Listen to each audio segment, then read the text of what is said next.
Neeraj Chopra America के यूजेन में आलमी एथलेटिक्स चैंपियनशिप के जेवलिन थ्रो इवेंट में गोल्ड मेडल से महरूम हो गए। उन्होंने 88.13 मीटर जेवलिन थ्रो के साथ चांदी का तमगा जीता।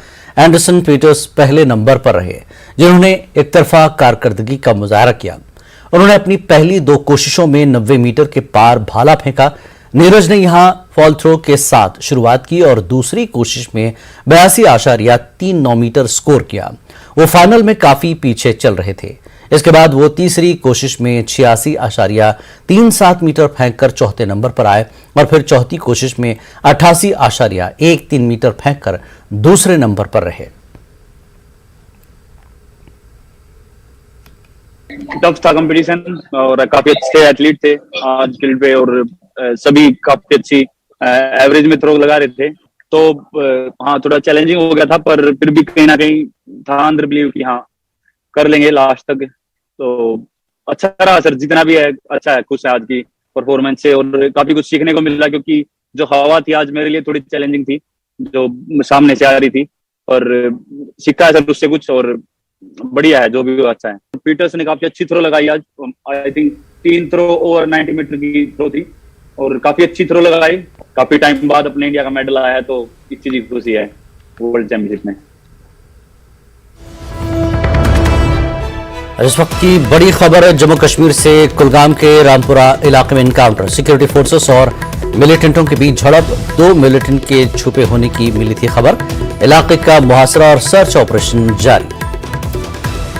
बड़ी खबर इस वक्त की, कुलगाम के रामपुरा इलाके में इनकाउंटर, सिक्योरिटी फोर्सेस और मिलिटेंटों के बीच झड़प हुई है। 2 मिलिटेंट के छुपे होने की खबर मिली थी। इलाके का मुहासरा और सर्च ऑपरेशन जारी है।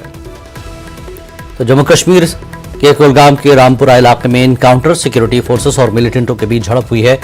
2 मिलिटेंट के छुपे होने की पहले खबर थी। इलाके का मुहासरा और सर्च ऑपरेशन जारी है। तो बड़ी खबर, इस खबर पर जोड़ेंगे जहूर, हमारे नुमाइंदे हमारे साथ जुड़ चुके हैं। जहूर, कुलगाम के में जहां ये एनकाउंटर हो रहा है, सिक्योरिटी फोर्सेस और मिलिटेंटों के बीच झड़प चल रही है, क्या कुछ अपडेट देंगे जहूर? नाज़रीन, कुलगाम के रामपुरा इलाके में ये एनकाउंटर हो रहा है, सिक्योरिटी फोर्सेस और मिलिटेंटों के बीच ये झड़प हुई है। 2 मिलिटेंट के छुपे होने की खबर मिली थी, जिसके बाद इलाके का मुहासरा किया गया और सर्च ऑपरेशन अभी जारी है। तो कुलगाम के रामपुरा इलाके में सिक्योरिटी फोर्सेस और मिलिटेंटों के बीच झड़प हुई, जिसमें इलाके का मुहासरा किया गया। सर्च ऑपरेशन अभी भी जारी है। 2 मिलिटेंट के छुपे होने की खबर मिली थी। कुलगाम के रामपुरा इलाके में ये इनकाउंटर, सिक्योरिटी फोर्सेस और मिलिटेंटों के बीच ये इनकाउंटर हुआ है। 2 मिलिटेंट के छुपे होने की खबर थी। इलाके का मुहासरा किया गया फोर्सेस की जानिब से। सर्च ऑपरेशन अभी भी जारी है। तो कुलगाम के रामपुरा इलाके में इनकाउंटर, सिक्योरिटी फोर्सेस और मिलिटेंटों के बीच झड़प हुई है। 2 मिलिटेंट के छुपे होने की खबर मिली थी। इलाके का मुहासरा किया गया और सिक्योरिटी फोर्सेस की जानिब से अभी भी सर्च ऑपरेशन जारी है। बताया जा रहा है कि 2 मिलिटेंट वहां पर छुपे हैं, जिसके बाद सिक्योरिटी फोर्सेस ने सर्च ऑपरेशन शुरू किया है। इलाके का मुहासरा किया गया है सिक्योरिटी फोर्सेस की तरफ से। कुलगाम के रामपुरा इलाका है ये, जहां पर इनकाउंटर हो रहा है। मिलिटेंटों के बीच झड़प हुई है, सिक्योरिटी फोर्सेस और मिलिटेंटों के बीच झड़प हुई है। 2 मिलिटेंट छुपे होने की खबर थी।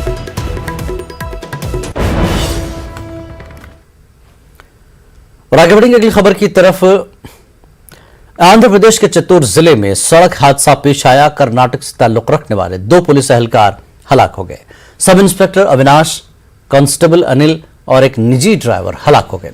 दीगर 3 पुलिस एहलकार शदीद जख्मी हैं। जख्मियों को चित्तौड़ के सरकारी अस्पताल में दाखिल किया गया। दरअसल कार डिवाइडर से टकराकर उलट गई थी। हादसा आज सुबह 4:45 पर पीकोतापेटा इलाके में पेश आया। कार चित्तौड़ से तिरुपति जा रही थी।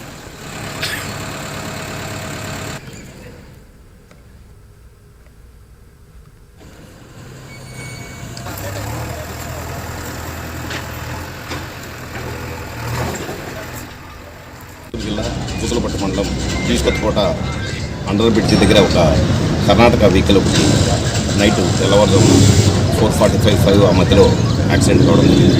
ఈ యాక్సిడెంట్లో కర్ణాటకకు సంబంధించిన ఒక ఎస్ఐ, కానిస్టేబుల్, ఒక డ్రైవర్ చనిపోవడమైంది. ఈ వెహికల్ చిత్తూరు నుంచి తిరుపతి వైపు వెళ్తూ ఒక స్పీడు ఎక్కువగా ఉన్నందువలన ఒక కరెంటు అంటే అండర్ బ్రిడ్జ్ దగ్గర ఉండే ఒక ఐరన్ దిమ్మెను కొట్టుకొని దాని నుంచి టట్టైల్ అయ్యి పక్క రోడ్లో పడడం జరిగింది. దీంట్లో ఒక ముగ్గురు చనిపోవడం జరిగింది, ఒక ఇద్దరికి ఇంజురీస్ ఉన్నట్టుగా తెలుస్తుంది. దీన్ని పూర్తి దర్యాప్తు చేసి దానిలో యాక్సిడెంట్ కారణాలను తెలుసుకోవాల్సి ఉంది. वज़ीर दिफा राजनाथ सिंह आज जम्मू के एक रोजा दौरे पर रहेंगे, जहां वज़ीर दिफा जम्मू में मुकीम फौजी कमांडरों से मुलाकात करेंगे और करगिल जंग के शहीदों को खराज अक़ीदत पेश करेंगे। आगे की जगह का दौरा करके ऑपरेशनल तैयारियों का जायजा लेंगे। आर्मी चीफ भी उनके हमरा होंगे। इस दौरान मुल्क के लिए जान देने वाले 2000 शुहदा के अहल खाना को एक प्रोग्राम में एजाज दिया जाएगा। और इस पूरी खबर पर जानकारी के लिए बात करते हैं समीर भट्ट, हमारे नुमाइंदे हमारे साथ जुड़ चुके हैं। समीर, राजनाथ सिंह का एक बार फिर दौरा है, एक रोज का दौरा है, क्या कुछ प्रोग्राम है इस पूरे दिन का? जिलानी, मैं आपको बता दूं, मैं इस वक्त प्रोग्राम में हूं जहां पे सबसे पहले जो प्रोग्राम होने वाला है जे.एंड.के पीपल्स फोरम नामी जो संस्था है वो ये जो ऑनर करेंगे जो फैमिलीज हैं जिन लोगों की शहादत हुई है, चाहे जेके पुलिस में, चाहे आर्मी में, चाहे पैरामिलिट्री फोर्सेस में, उनके जो फैमिलीज हैं उनको वो सम्मानित करेंगे। जेके पीपल्स फोरम की तरफ से राजनाथ सिंह कुछ ही देर में तकरीबन 10:30 कहा जा रहा है कि हमें यहाँ पे पहुँचने वाले हैं। पहले मैं थोड़ा दिखा दूँ कि पीछे जो व्यू है आप देख सकते हैं, जो अरेंजमेंट्स हैं वो तैयारियां जो हैं वो की जा रही हैं। यहाँ पे जो लोग हैं वो भी आना शुरू हो गए हैं और स्टेज सज चुका है। अब सिर्फ राजनाथ सिंह और जो बाकी डिग्निटरीज हैं जिसमें आर्मी चीफ और मिनिस्टर ऑफ स्टेट जो प्राइम मिनिस्टर ऑफिस में जितेंद्र सिंह, उनके आने का प्रोग्राम है और तकरीबन 20,000 के लोग लोग यहाँ पे 20,000 के करीब लोग यहाँ पे शामिल होंगे इस प्रोग्राम में और तकरीबन 2,000 लोगों को जो है यहाँ पे सम्मान किया गया। 2,000 फैमिलीज। हमारे साथ जो ऑर्गेनाइजर हैं इसके राजेश गुप्ता जी, उनसे हम बात करेंगे। राजेश जी, क्या प्रोग्राम है और आपने ये क्यों माना कि ये प्रोग्राम करना पड़ेगा? तो करगिल विजय दिवस पर भारतवर्ष की एकता अखंडता को अक्षुण्ण रखने के लिए जो भारतवर्ष के वीर जवानों ने हमेशा से अपनी कुर्बानियां दी हैं, उसके प्रति पूरा देश नतमस्तक है और हम भी उनको नमन करते हैं। ऐसा प्रयास आज तक नहीं हुआ कि जो लोग 1947 से लेकर के आज तक जम्मू कश्मीर और देश के विभिन्न भागों में अपनी कुर्बानियां देते रहे हैं, आतंकवाद के खिलाफ लड़ते हुए या सरहदों पर अपने बॉर्डर की रखवाली करते हुए, उनके प्रति समाज के द्वारा एक सामूहिक सम्मान व्यक्त किया जाए। तो ऐसा एक विचार जम्मू कश्मीर पीपल्स फोरम और हमारे साथी कार्यकर्ताओं के मन में आया और उस विचार की परिणति आज हो रही है करगिल विजय दिवस के अवसर पर। तकरीबन 4,000 परिवार ऐसे चिन्हित किए गए जम्मू कश्मीर में जिनका कोई ना कोई सदस्य जम्मू कश्मीर पुलिस, भारतवर्ष की आर्मी, पैरामिलिट्री फोर्सेस में सेवा करते हुए जम्मू कश्मीर में शहीद हुआ और उन सब परिवारों तक पहुंचने की हमने कोशिश की है और अभी तक तकरीबन 2,000 परिवारों से हमें कंफर्मेशंस आई हैं कि वो इस कार्यक्रम में सम्मिलित होंगे। कितना बूस्ट मिलेगा इससे? इसमें राष्ट्र भक्ति की भावना को बूस्ट मिलेगा। इसमें पूरे भारतवर्ष में समाज को, जो जनरल पब्लिक है, उनको एक बूस्ट मिलेगा कि हमें उन शहीदों का सम्मान करना है, हमें उनके परिवारों के प्रति अपनी कृतज्ञता दिखानी है, उनकी शहीदी के प्रति नतमस्तक होना है जो कि भारत की एकता अखंडता की रक्षा करते हुए शहीद हुए। धन्यवाद। एक और मैं बात बताऊं जिलानी, ये प्रोग्राम करने के बाद बीजेपी ऑफिस में एक बहुत इंपॉर्टेंट राजनाथ सिंह की मीटिंग होने वाली है, जो कोर कमेटी है बीजेपी की, जिसमें 25 लीडरान के साथ उनकी क्लोज डोर मीटिंग होगी। और ये इसलिए अहम है क्योंकि अब असेंबली इलेक्शन कराने जाने की बात चल रही है। ये बहुत इंपॉर्टेंट मीटिंग, तकरीबन 1 बजे वो वहाँ पे मीटिंग में शामिल होंगे और रिव्यू लेंगे और फीडबैक लेंगे। जो लीडर्स हैं वहाँ कोर कमेटी के, बीजेपी के, उनसे वो रिव्यू लेंगे कि आखिर जम्मू कश्मीर में क्या परिस्थिति है, क्या सिचुएशन है, पॉलिटिकल सियासी तौर पर क्या सिचुएशन है, बीजेपी को किस तरह से और मजबूत बनाया जाए। और आगे जब असेंबली इलेक्शंस होंगे तो पार्टी किस स्ट्रेटेजी को लेकर आगे चलेगी। तो 1 बजे की जो मीटिंग है वो बहुत ही इंपॉर्टेंट है और इसमें बहुत सारी चीजों पे तबादला ख्याल करेंगे राजनाथ सिंह। क्योंकि मैं आपको बता दूं, राजनाथ सिंह जब कुछ दिन पहले यहाँ पे आए थे तो उन्होंने ये कहा था कि यहाँ पे असेंबली इलेक्शन जल्दी होंगे। तो ये जो फीडबैक वो लेंगे लीडरान से, लोकल लीडरान से, वो बहुत इंपॉर्टेंट है और देखना पड़ेगा कि वो क्या मीडिया से उस टाइम बात करेंगे और किस तरह से चीजों को आगे लिया जाएगा। ठीक है, बहुत बहुत शुक्रिया समीर इस जानकारी के लिए। आप नजर बना रखें पूरे प्रोग्राम पर, हम फिर आपसे राब्ता करेंगे और आगे बढ़ेंगे। अग्निपथ स्कीम के तहत फजाइया में अग्निवीरों की भर्ती के लिए आज इम्तिहान है। इस इम्तिहान के सबब अग्निपथ स्कीम के तहत पहली बार अग्निवीरों को भर्ती किया जाएगा। इस इम्तिहान के लिए एडमिट कार्ड जारी कर दिए गए हैं। मरकजी हुकूमत ने ऐलान किया था कि अग्निपथ स्कीम के तहत फौज के तीनों शाखों में भर्ती की जाएगी, जिसे अग्निवीर कहा जाएगा। अग्निवीर भर्ती के लिए बहरिया का पहला इम्तिहान आज शुरू हो रहा है।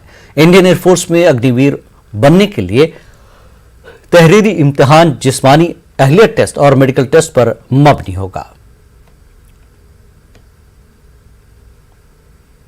सौरभ मिश्रा हमारे नुमाइंदे इस वक्त फोन लाइन पर जुड़े हैं। सौरभ, अग्निवीर की भर्ती है, आज पहला एग्जाम है, किस तरह का रिस्पांस मिला है? देखिए, छात्रों में बेहद उत्साह है और ये अग्निवीर को लेकर जिस तरीके से पहले तस्वीरें थी, अब बिल्कुल हालात बदल गए हैं। छात्रों में खासा उत्साह है और आज वायुसेना यानी एयरफोर्स की भर्ती के लिए जिस तरीके से भर्ती निकली हुई है उसके लिए यहाँ पर कानपुर की बात करें तो यहाँ 17 परीक्षा केंद्र बनाए गए हैं। 17 में से 11 परीक्षा केंद्र जो है कानपुर की कमिश्नरेट पुलिस के अंडर में आते हैं और अन्य जो है आउटर। तो यहाँ सुरक्षा व्यवस्था के पुख्ता इंतजाम किए गए हैं। दोनों तरफ से स्कूल के आगे के गेट और पीछे के गेटों में पुलिस फोर्स तैनात कर दी गई है और साथ ही साथ जो अंदरूनी सुरक्षा है, जिस तरीके से परीक्षा होगी और केंद्र के अंदर क्या व्यवस्थाएं करनी है, इसकी पूरी जिम्मेदारी वायुसेना के अधिकारियों की है। सीसीटीवी से मॉनिटरिंग की जा रही है, सुरक्षा के व्यापक इंतजाम है और छात्रों में बेहद उत्साह है। और एक सबसे महत्वपूर्ण बात यह थी, जो भी लड़के फुल शर्ट पहनकर आए थे, बुशर्ट पहन के आए थे, उनकी बुशर्ट उतरवा दी गई है कुछ नियमों का हवाला देते हुए। और फिलहाल वो एग्जाम चल रहा है और 10 बजे पहली पाली का एग्जाम खत्म होगा। ये 3 पालियों में एग्जाम होना है।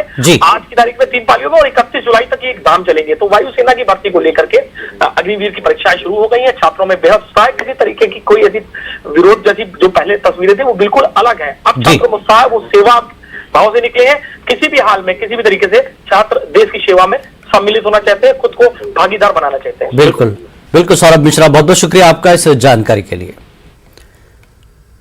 वक्त एक ब्रेक का, ब्रेक के बाद फिर लौटेंगे। आज से दिल्ली में बीजेपी की 2 रोजा मीटिंग होने जा रही है, जिसमें जेपी नड्डा बीजेपी की हुकूमत वाली रियासतों के वज़राए आला के साथ अहम बातचीत करेंगे। यूपी के सीएम योगी आदित्यनाथ, दोनों डिप्टी सीएम केशव प्रसाद मौर्य, ब्रजेश पाठक आज की मीटिंग में मौजूद रहेंगे। साथ ही उत्तराखंड के सीएम पुष्कर सिंह धामी भी शिरकत के लिए दिल्ली आएंगे। मीटिंग में रियासतों के काम और मरकज के मंसूबों का जायजा लिया जाएगा। बीजेपी सदर जेपी नड्डा ये मीटिंग बीजेपी हेडक्वार्टर में करेंगे। मीटिंग में पीएम मोदी भी मौजूद रह सकते हैं। इस खबर पर विनीत हमारे नुमाइंदे जुड़ चुके हैं। विनीत, बीजेपी की एक बड़ी मीटिंग दिल्ली हेडक्वार्टर में है, तमाम चीफ मिनिस्टर्स को मदऊ किया गया है और यह बताया जा रहा है कि वजीर आला यानी प्राइम मिनिस्टर भी मौजूद रह सकते हैं। क्या एजेंडा है आज की इस पूरी मीटिंग का? जी, निश्चित तौर पर मैं आपको बताना चाहूंगा कि बीजेपी की जो सभी राज्यों के मुख्यमंत्रियों की बैठक जो है वो बीजेपी राष्ट्रीय अध्यक्ष जेपी नड्डा ने बुलाई है, जिसमें मैं इस तरह से समन्वय की बात होगी। साथ ही साथ में जो सरकारें हैं, राज्य सरकारें, उनके कामकाजों पर चर्चा होगी। साथ ही साथ जो भविष्य की योजनाएं हैं, आगामी जो उपचुनाव है, चाहे वो गुजरात के चुनाव की बात करें, चाहे हिमाचल के चुनाव की बात करें, इसको लेकर के भी चर्चा होगी। इसके साथ ही साथ कहीं ना कहीं 2024 को लेकर के जो रूपरेखा है वह भी तय की जाएगी और मैं इसको लेकर के रणनीति जो है वो बनेगी। मैं आपको बताना चाहूंगा कि इससे पहले भी बनारस में इस तरह की बैठक हुई थी, जब वहां पर जो है इस तरह की समन्वय समिति की बैठक हुई थी, जिसमें सभी राज्यों के मुख्यमंत्री जो है वो शामिल हुए थे।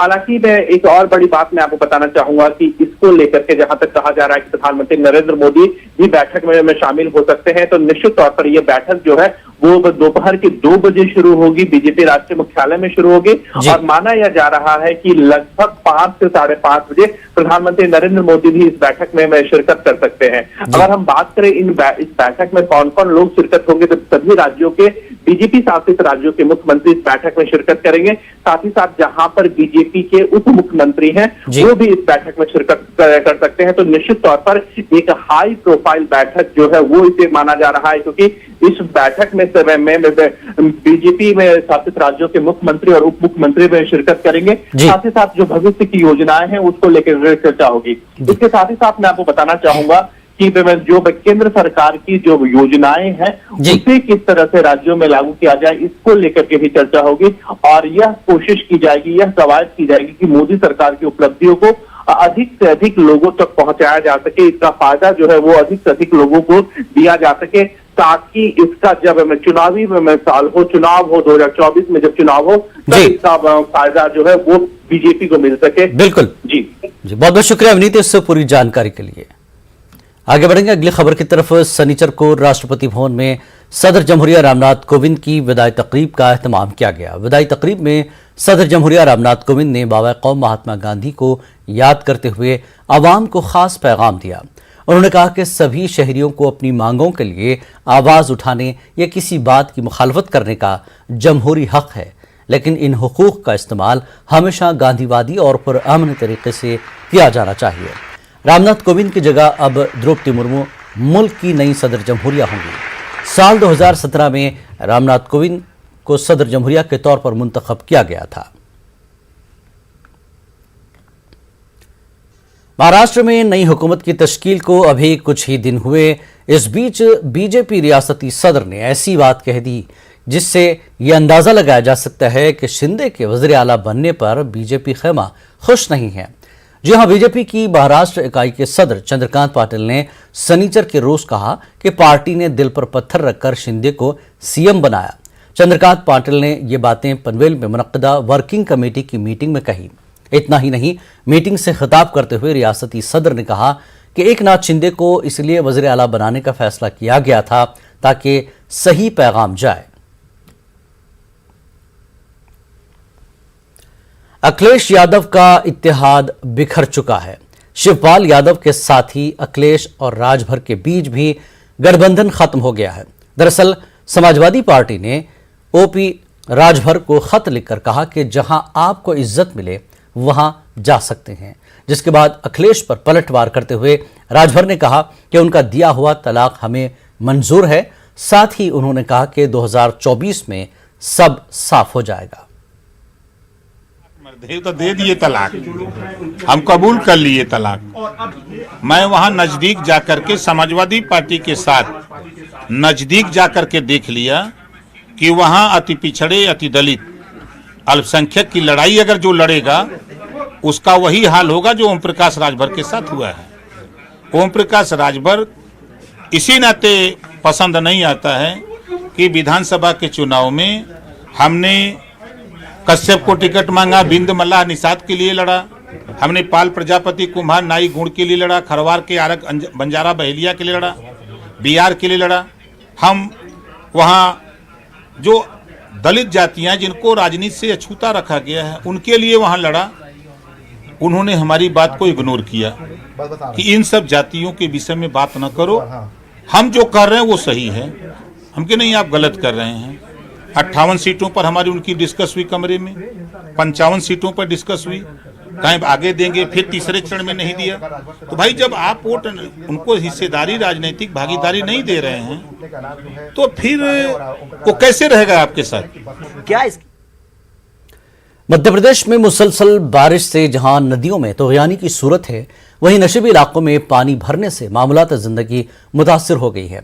सूबे के 1 दर्जन से ज्यादा मकामात पर महकमे मौसमियात ने जहां भारी बारिश का अलर्ट जारी किया है, वहीं ओमकारेश्वर डैम के 6 गेट, सतपुड़ा डैम के 14 गेट और राजधानी भोपाल के भदभदा डैम के 2 गेट खोलकर इजाफा पानी को बाहर निकाला जा रहा है।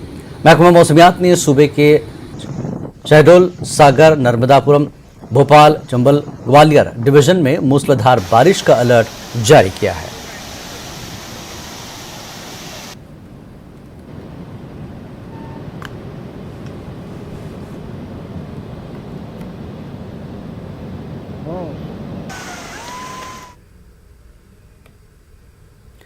पावर पंच मार्शल आर्ट्स एकेडमी की जानिब से कावसा नाराबल में ओपन डिस्ट्रिक्ट ताइक्वांडो चैंपियनशिप 2022 का आगाज हो गया है। इस चैंपियनशिप में जिला बडगाम, बारामूला और दूसरे अजला से काफी तादाद में लड़के और लड़कियां हिस्सा ले रहे हैं। इफ्तिताही तकरीब एसडीपीओ महागाम और 2RR के कंपनी कमांडर और दीगर अफसरान मौजूद थे। यहाँ पे हमें मतलब बहुत ही ज़्यादा मज़ा आया। इस फील्ड में आना चाहिए, मेंटली और फिजिकली फिट रहता है, यहाँ पे आना चाहिए और मतलब बहुत ज़्यादा फ़ायदा है इस ताइक्वांडो में। डिस्ट्रिक्ट से, डिफरेंट स्कूल से, डिफरेंट क्लब से यहाँ पे बच्चे आए हैं। एटलीस्ट 50 पार्टिसिपेंट्स है यहाँ पे सर। और मैं ये मैसेज देना चाहता हूँ कि जितने भी यूथ, जितने भी युवा अभी ड्रग्स के साथ मुलविस है, उनको चाहिए, स्पेशली फॉर गर्ल्स, उनको भी चाहिए कि वो सेल्फ डिफेंस के लिए क्लब ज्वाइन करे और अपनी सेल्फ डिफेंस के लिए खुद तैयार हो जाए। गुज़श्ता 2 सालों में कोरोना वायरस ने दुनिया के बेशतर ममालिक में तबाही का मंजर पेश किया। कई ममालिक अब भी इस वायरस से निकलने की कोशिश कर रहे हैं। इसी बीच मंकी पॉक्स के बढ़ते हुए केसेस ने दुनिया भर में मजीद तशवीश पैदा कर दी है। दुनिया के कई ममालिक में मंकी पॉक्स के केसेस इन दिनों बहुत तेजी से बढ़ रहे हैं। आलमी इदारा सेहत ने कोरोना के बाद मंकी पॉक्स को आलमी हेल्थ इमरजेंसी करार दे दिया है। इसके साथ ही WHO ने भी मंकी पॉक्स के हवाले से हाई अलर्ट जारी कर दिया है। इसका मतलब यह है कि WHO अब मंकी पॉक्स के फैलने को आलमी सेहत के लिए एक संगीन खतरे के तौर पर देख रहा है। खबरनामे में फिलहाल इतना ही। आदाब।